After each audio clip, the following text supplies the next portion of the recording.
Somaliland waxaa si weyn loo hadal hayaa wararka sheegaya in magaalada Hargeysa ay imanayaan ra'iisul wasaaraha dalka Itoobiya iyo waliba madaxweynaha waddanka Soomaaliya. Haddaba arrintaasi iyo sida ay u arkaan shacabka ku dhaqan magaalada Hargeysa ayaan makarafa la dhex qaaday waxaanan weydiiyay bal sida ay arrintaasi u arkaan. waxa weeyaan dad kale farmaajo imanaya iyo waxaasi wax dhacaya maaha. waxa weeyaan xabad baan naga xigta ninka waqtigiisii uu dhacay 3 sano dalka haystay dhibaato badan buu inoo geystay ma inaan la kulanno waajib maaha. anigu waxaan u arkaa farmaajo haddii uu maanta yimaado waddanka in goonistaagii laga noqday marka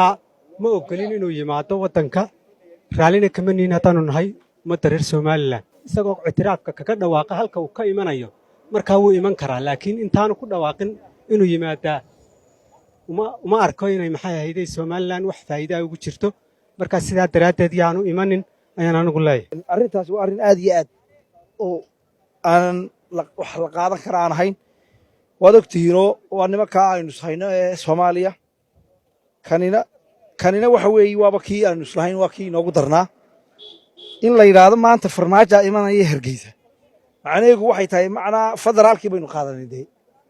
arrintaanu aad iyo aad baan uga soo horjeedaa. madaxweynaha jamhuuriyadda Somaliland mudane Muuse Biixi Cabdi waxaan ku ogahay in aad iyo aad qaranka abaal ugu lahaa oo raggii ka mid ahaa odayaasha ahaa ee halgankii u malayn maayo arrintaas inay hoos maraysee waxa arrintan meesha wixii jira hala noo sheego. aniga Axmed Xasan Mataan waa arrin aan la yaabanahay farmaajo Hargeysa imanaya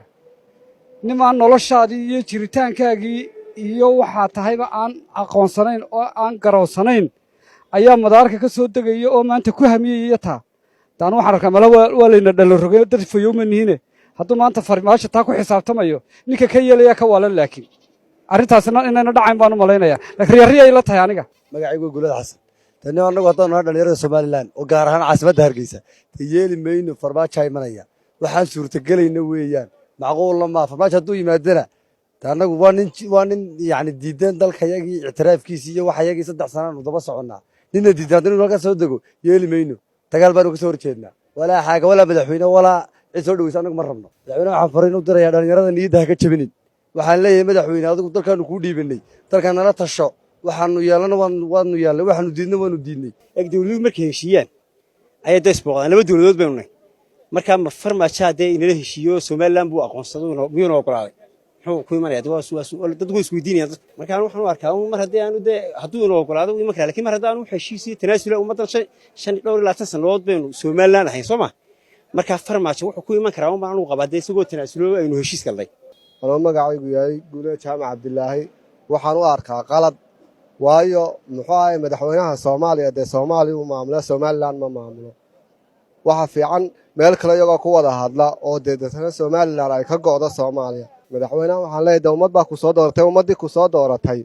muxuu ahaay waa inaad kalsoonidoodii iyo sharaftoodii ilaalisaa. imaanshaha marka hore waxa ka horeysa in la soo wada hadlo oo guddiga xaynta soo galan sheekada baash marka la soo diraan riyada soo bislaatay inuu halkan yimaado laastiga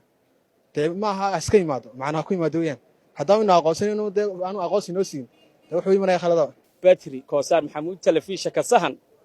Hargeysa.